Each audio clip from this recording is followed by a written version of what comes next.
Ezreal will get locked in, so it's going to be R1 Ezreal. Now, they have to anticipate a B2, B3 Aphelios here, and so they already know that's going to be the case, so continuing to draft long range and champions that can control Aphelios is good. Hard engage, short range, not really what you were expecting. Yeah. Not really what you were endorsing here. Pepe laugh right now. They as Team Dynamics, they're going to pick up the Olaf Aphelios. Aphelios is obvious. The Olaf is interesting. Well, Sandra is open. They could go Syndra. They could, yeah, they could Syndra here. They could attempt to Zoe. They probably don't want to Orianna, even though she is another good champion against Azir or against Aphelios and Karma. But they're actually gonna Bard, and I wonder if they're gonna try to take a page out of DRX's book from yesterday and do something a little bit spicy. Yeah. On R5. Everyone realizing how strong Bard is. I know there's a lot of individual streamers and players out there that like to prove that from time to time. Bard, a very fun champion to watch, something I've picked up a lot recently. Silas going to be taken away. Well, he's too much Silas anymore. It's really surprising. That might be signifying that an R4 Ornn could be coming in for KT. And that would be pretty interesting to come out here, as there's the Syndra ban. Now, here's the other thing, is I don't think that Bard was on Dynamics' mind. Which... He never is. You really, you know. Yeah. No one ever thinks of Brad. Yeah. He's, it's Brad the Chad. Yep. He's got a lot going on for him. But for some reason, everybody seems to forget about him from time to time. You know, if you turn your head, it looks like Bard's face turns with you. Whoa! I didn't notice that. That's weird. Well, Zoe banned away by KT. You just made many tens of thousands of people turn their head. Trying to give everyone an interactive viewing experience here. Yeah, that's good. KT say, hey, SoHwan's good at Jayce. He looked pretty good in the last game. Let's take him. And now I'm very curious to see what Rich is going to play. In the promotion tournament in Challengers, he was kind of a Aatrox Lucian 2-pick. And they call him the Aatrox King for a reason. Well, he's going to need to summit that mountain first. I'll tell you what, Valdez. But his Aatrox was very good in the promotion tournament. So we'll see what he manages to do with it here. It has a very rough time against Ezreal and Brad. But see what Dynamics wants to round this out with. They could just actually go for Corki. Or alternatively, they could counter Brad and send Karma mid. Yeah, okay. That is what they want to do. Analyst, by the way. Thank you. You just barely snuck that in, by the way. I did, actually. Right before you picked it. Right, yeah. That was a close call. Impeccable timing. Last second, if you will. Nautilus, good pick. Now, what's it going to be here in the mid lane? Well, everybody's liking the Corki nowadays. Corki is going to be picked up and sent into that mid lane. So, Ucal going to give his own shot. And this is going to be now KT piloting yet another similar, well, somewhat similar, but they have massive amounts of poke. Lots of poke, lots of hard engage. Now, interestingly, a poke team competition versus Dynamics. I mean, Dynamics is very well suited to just run right into it, but it has one shot in order to do it, which is going to be inside of the Mantra Shield. Karma running forward with the Aatrox and the Olaf. And this should be a very interesting game, to say the least. We'll take one last look at the team compositions here. as it's going to be Aatrox, Olaf, Karma, Aphelios, and Nautilus on the side of Dynamics. This is very red. This team composition is only seeing blood. It wants to just go forward. It really peaks around 2.5 items, and then it really relies on Aphelios and Karma, the other lovers duo. Yeah. Okay. It's not canon, but You didn't know about them. yeah, you didn't know about that. It's like the next season, you know? As Bard, Ezreal, Corki, Rek'Sai, and Jayce is going to be on the other side.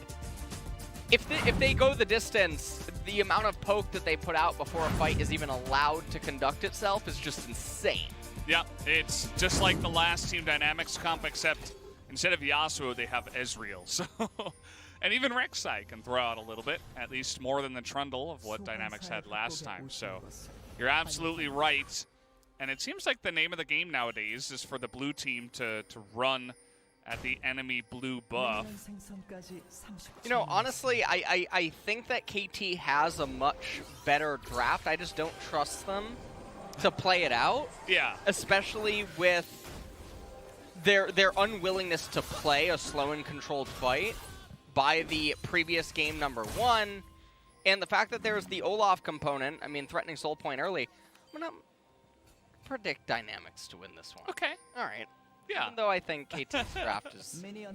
I would much rather have it. And there is one of the best skins in the entire game. Get yours today. Cosmonaut Bard. Yeah. Is it Cosmonaut Bard? I have no idea. I thought it was No. Astronaut Bard. It can be. What's the difference between a Cosmonaut and an Astronaut?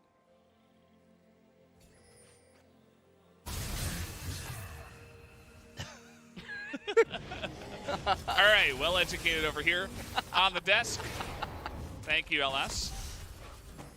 Yeah, it's great, especially because of the little aliens that follow you around. That's the best part of it for me. There you go.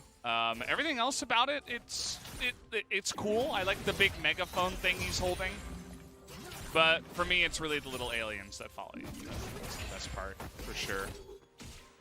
Well, I really like the skin. I think that it just really captures the essence of what you're trying to achieve on Bard. And we got a bit of a trade going on down here. And aiming is just going to try to sustain up inside of the laning phase. The thing that we want to pay attention to early on is Olaf versus Rek'Sai, at least inside of the clears. GuGer landing yet another hook, but while TusiN and aiming have lots of sustain, and Ezreal has lots of UFO candies that he can end up eating. Nautilus and Aphelios not as fortunate. Olaf is just going for the full clear. Rek'Sai went for a 3 camp into bottom, so bonO looking to sin a little bit. I mean, it is A bit of a sinner on our hands here. It is bonO.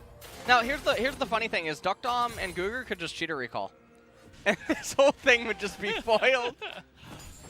But they're not going to do that. Instead, it looks like they're going to move over to the right-hand side, get a ward onto the Skull Crab, and they don't achieve anything with this line. So they get some vision on the Crab, but it's not as winning as it could be, especially given that Ezreal has teleport, and you would want to put pressure on that teleport.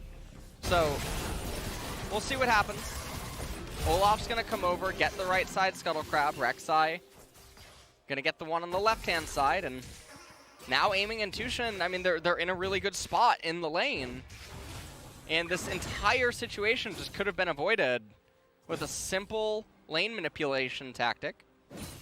Yeah, but we don't manipulate lanes here in the LCK. All right. So it's not going to be available for you this time, Mr. LS.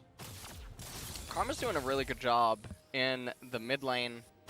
Kuzan is up quite a lot in the CS department, still has all 3 corrupting potions. Yeah. Just doing a very fantastic job.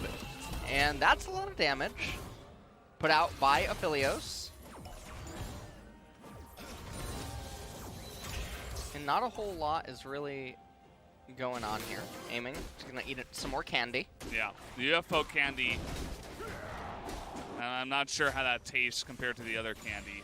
I'm a fan of the cocoa. I feel like that revives a little bit more HP than maybe some of the other skins. As, okay, TusiN going for a little bit of a walk here. And he is barred, so in he will go. And he's waiting for the stun on Beyond. So that was actually really smart there to wait because GuGer had used all of his cooldowns. And somehow in the top lane, they were able to punish SoHwan and make him flash. And now they're going to try to go for a little bit of a dive here, but Rich able to flash away. bonO, the he outplay! flashes in, and now he's looking for that knockup, gets the auto, and now bonO, he's waiting for that tunnel. He doesn't have it. Quite a while here. Still on the run here, as this should be a kill being given over to Rich. As he's trying to chase down the bug. And down it will go. Waste as much time as possible, but the failed dive means that Rich is being crowned as the Aatrox king. Bumblebee really just adding in the flavor there. As let's take a look at this. Very hard trade by Aatrox. Manages to get the flash onto SoHwan and have an immaculate lane state. Ends up coming in, he crashes everything. Takes out all the minions, and the reason that the minions are so big is because if he auto-attacks Rek'Sai here, all of the ranged minions in the cannon starts hitting Aatrox. Yeah. So it's very good on dives. Then he just chases down Rek'Sai here, but a little solo queue tip for people is if you pile up a surplus of minions, you can walk underneath someone's turret and low, mid, even high MMR sometimes, they're completely oblivious. They'll auto-attack you, and all your minions will get pissed and just start hitting them, and they'll lose 200, 300 HP. And if you do that and you're cognizant of it, you can intentionally just walk underneath the turret like you look like you don't know what you're doing. Yeah. They hit you thinking, what are you doing? And then the reality is, what are they doing? Yeah, the leveling process there. Iron or Challenger, that's really the question that you always have to bring into your solo queue games. And the entire time, okay, we got a little trade here with the root coming on in. TusiN is barred, though. Best support champion in the game. Gonna get away with not even a scratch as bonO. We can say the same as him, or for him, as he's just gonna get dunked down. And Rich is once again quite scary. Rich pretty far behind on CS, but still very aggressive. So this is one of the issues, is that all of the lanes on their own accord are completely fine. The Ezreal, the Brad, the Corki, the Jayce up in top lane, etc. But in order to make ganks work with a Rek'Sai, you have to really be doing your lane manipulation. KT is not going to do that. So Olaf is going to get the first early dragons, almost guaranteed, and then it's going to go to the third dragon, which is generally the tipping point against Olaf team compositions, where champions that scale, quote-unquote, come online and can start to resist or have a team fight. But in this case, the Rek'Sai is just getting completely dumpstered in the early phases of the game. I don't think that we're gonna get to that point. Come with me, come with me, come with me, come with me. Yeah, Kuzan, really smart. Bottom Corki. Yeah, really smart play by him to flash over the wall with the tether once you get that down.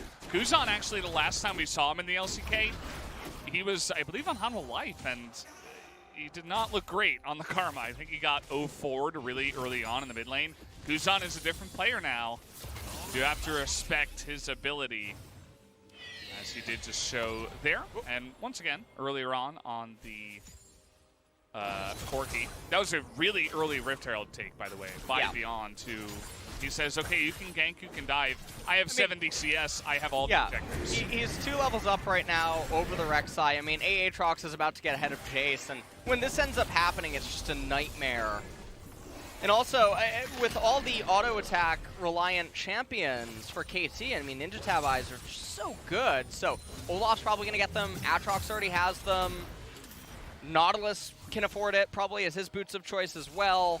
And things are very rough for KT when they fall behind. And we are going to see that Soul Point come online very early. This is going to be a 22, 23-minute Soul Point. Yeah. And I don't know how KT is going to manage to resist it, especially not with how they play. Goodbye. Oh, Bard this time around. He used his Q early, and he's not close to a wall, but he is going to get away because he did have his flash. And even dodges that. TusiN just laughing in the face of deokdam. He's like, yeah, sure, buddy. Okay. Remember, I'm Bard. I am Brad the Chad. I don't die. The amount of times that Brad has taken damage and engages in that bottom lane, and he's still 0 deaths. It's pretty impressive. Well, 30 seconds until the Cloud Dragon comes up, and pretty good that they didn't manage to, or well, pretty good for KT. They managed to live there. That would have definitely converted into a turret plate, a very good reset for Aphelios. And yeah, I mean, you can see the itemization. Athene's comes online so early, and this is part of the oppressiveness of Karma, is that Athene's, in synergy with Ardent Sensor and other items, allows Karma to hit item breakpoints faster than other champions, but her effectiveness with those items is so oppressive and overwhelming that it feels very imbalanced, and this is going to be a really interesting dynamic in stifling that third dragon team fight that Ezreal Corki would hope to be able to achieve. And Infernal is coming up, which is very scary, but at the same time gives KT the most hope. Mountain would make their poke, everything completely invalidated. The resistances, very, very problematic. Corki doesn't build any sort of pen. Ezreal doesn't get pen. So a Mountain Soul would have just probably spelled lights out. And Infernal still gives them the options to try to poke back against their opponent, wither them down, and then pray they get a kill. Yeah. Pray to the League of Legends gods that they would pick one of those up. But yeah, I mean, we'll have to see if they do. So far this early game, the Rek'Sai pick is looking even more foolish than we had imagined. I mean, if the dive works out, and maybe the early level 3 works out, maybe we'd be singing a different tune. But then again, part of that is how the enemy plays as well. So I mean, Rek'Sai's a sinner, no matter how you want to paint her as a champion. So the unfortunate thing is, from the moment that the game starts, Rek'Sai has pressure on her in order to do something, especially with the dynamic of the jungle matchup and the way that the early and mid game is likely to end up going. But it's very hard with these lane matchups, and so bonO finding himself in a very rough spot. I mean, he doesn't even have jungle item, and things are just looking very, very rough at this current point in time. Yeah, it seems like they caught on that the Olaf was coming in with the Rek'Sai from a sense, and look at that. Look at the enemy jungle right now. There's 2 control wards in there. Aatrox is dominating the top lane, even with Rek'Sai quote-unquote pressure, which, I mean, it's hard to even call it that at this point. And they're just having a ball up on the top side of the map. Team dynamics having fun. And the bottom side of the map, you know, they're going even. The early game, you know, was relatively even. The game 1 was a little bit different. It was totally different lanes, so you can't really compare it. But they're putting on pressure. They're doing pretty well up against aiming TusiN, so gotta hand it to them as well. And Kuzan looking like he's gonna be able to at least get 1 turret plate here. With that, that was a eardrum rupturing cue. Yeah. That was what that was, yeah. It puts on the pressure in a not-so-direct way, if you will. Correct, yeah. As deokdam, welcome to Brad's world, as he's going to flash on in. The knockup, though, and the teleport coming in. GuGer taking a huge amount of damage, though, from aiming, and is able to flash away from that one. Another TP coming in here from the Corki, as everybody wants to get in on the action. And at the end of the day, it is just the 1 for 0 in favor of KT. And they're just going to be able to back away after all of that. So it costs them a lot to make that happen. At the end of it, all that they get out is basically Nautilus.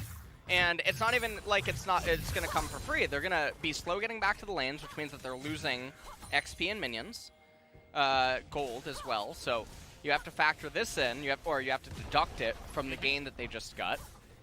And at the end, I mean, this is very painful. Ooh. It's going to mean that... I don't know about this, Oh! Rich. He does not get the red, and he might just be punished here. But, oh!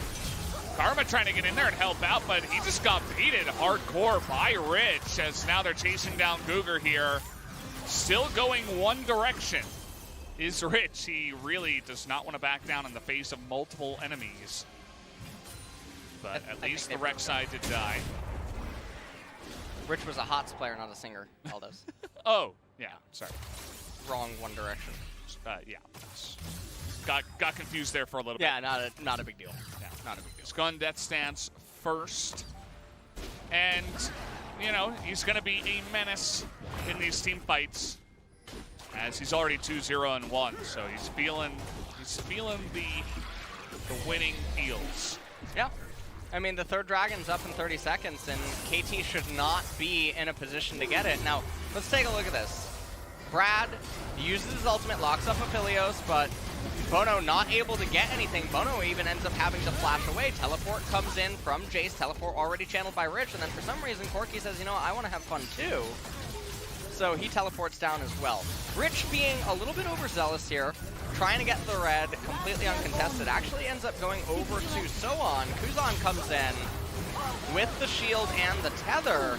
GuGer lands the pull onto Ucal, loses about 70% of his life before TusiN just gets comboed by Aatrox. And as we come back into live... Oh, SoHwan. If he lands that Q, it could have been lights out, but their flash is just as good. And yeah, there's a pink ward, and this is interesting. Now, this is often the pattern that happens in Olaf games. The thing that I'm most worried about is you can see the items on Ezreal and Corki, and even Jayce, are not really completed. So, at this point, normally against Olaf team compositions, you have your core items in and ready, and you can actually take this contest. This is like an opening in chess almost, like a natural flow against Olaf that will often happen when team comps draft against him. So, here we are at third dragon, but it should go Dynamics' way, and this is really scary because this is that 22-minute soul point. Yeah. As, okay, we're going to try to Brad it up here. Let's see if he can land that stun. He's not going to be able to. And a big knock-up comes in from the Nautilus and decides that, you know, we don't want to really take this fight here in this position. We want to get back to lanes and do that, as Aatrox, it looks like he was pushed out of lane here. SoHwan on the Jayce is going to be able to take down this turret pretty much for free there. And, well, Kuzan looking for some action against SoHwan, not going to be able to find it. They lead 1K, but they have the scariest threat that they could ever want right now, which is that Infernal Soul coming up soon. bonO going to come in and actually manage to get the red buff. Take that away from Dynamics' jungle. Yeah. And bonO's just basically trying to find a way to remain relevant. Now, a lot of people might be scratching their heads wondering, well, what is Rek'Sai's real purpose in this team composition? And you know what? I don't have an answer for you. I actually don't. So in the later stages, we will, you know, you could apply the reality denial text to Rek'Sai, and that would probably make sense. I like where you're going with this, but maybe they are not so happy with the way the Rek'Sai has been going with this. I mean, if he was 2-0-1, there might have been better pick potential in the mid game onto squishier targets such as the Aphelios, but once Karma gets 2-3 items, which by the way, he's already on 2.5. Yeah. You're not just going to be able to, you know, jump onto an Aphelios with lifesteal and assassinate him. I really like what Karma's doing too. Rather than going for the death cap, acknowledging that the next fight is do or die. Trying to get as much power as possible in her items in order to have it available at that Infernal Soul point. Most CDR, most AP probably in value out of items that she could probably get, and that's going to let her be that much more oppressive. I think a lot of people would maybe just turn their brain off and go, you know what, Rabadon's death cap here. I mean, I've seen it on Pro Pool. I'm very far ahead. I need yeah, AP. Yeah, I saw it on that one guy's, you know. I was watching a YouTube video, Yeah. and there were a lot of capital letters. I just had to follow his build. Yeah. But very good itemization here coming out by Kuzan. Yeah, it's not something you see very often in the LCK, to be perfectly honest. So Kuzan coming in has an awesome MVP or POG performance on the Corki. Now he goes on to a more supportive pick, but he's also winning in different ways. As we'll have to wait and see how he performs here around the next Infernal. That's really going to be the main sticking point in this game. Either KT gets it and they hold on in this game and they try to scale with their insane poke comp, or Team Dynamics lock it down and they might just be able to win the game from having a 22-minute Infernal Soul before KT's comp can get online. As the mid lane has swapped to the bottom lane now, and deokdam says, well, I've got a little bit of poke of my own. Well, Bard ultimate comes out. Still have a minute and a half before the Infernal. It's actually a really cool combo if they had landed it and timed it better. Just Bard ultimate into two-shot barrage plus Corki, big one, just straight in your face immediately. Squishy targets are at about half health, especially if the karma's not there. So we'll hope that those CDs are back for the next game, or not the next game, the next fight. And 50 seconds until that one is going to come up. Zeal is completed for Aphelios, and this is really going to be the impactful fight. Now, interestingly enough, Olaf is actually going to be gated on items, and so at least in terms of on-field battle stats, Rek'Sai is not as far behind as she should be. Corki is basically at his strongest point that he could ever hope for right now. And this is everything. So this is, interestingly enough, for Dynamics, probably even, it might even be justifiable to get an elixir for this team fight. Yeah, I don't think that would be such a bad idea. Although they could say, hey, even if we give one Infernal, maybe we can sneak a Baron and then we get the next one and we get Infernal Soul anyway, if they don't necessarily want to force a fight. But let's see how they want to get in on this. The burst damage already coming in onto the Infernal as the steal is the Aatrox just shooting it in the back with this sword. Unbelievable, as the smite is not going to be on point. And down will immediately go Ezreal. KT, they are just routed here, because they do not know what to do after that failure. This game might just be over from here on out, guys, as you can see Beyond is trying desperately to zone away Brad the Chad, who's really the only one doing anything on this KT comp, as that is a disaster for KT. Team Dynamics, with Ritz coming over and getting the backstab on the Infernal Drake. I mean, that is one of the worst ways to possibly lose this game, because KT were really close at maybe being able to bring it back. And at this point, I mean, I just can't, I can't envision a world where Dynamic, unless they manage to actually kick it away here on the back. They're keeping it alive, and they have another TP coming in here. They should know that this is restarted. Does KT now have the damage with the Aatrox frontlining? Look at that AoE coming in. That is 200 years worth right in your face, as down will go 3.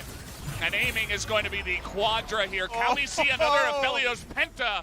Please come back, SoHwan. Maybe we can get this champion nerfed if you do. But it's not just quite going to happen, as they wipe them at the Baron. They pick it up, and Team Dynamics might just win here in 24 minutes. 73,239 days, Valdez, since December 11th, 1819. Wow. Yeah. That's when Aphelios was born. Oh. Thank you for that tidbit. That's why you're the analyst. And how about another kill for the Aphelios? Might as well. It's not a pen.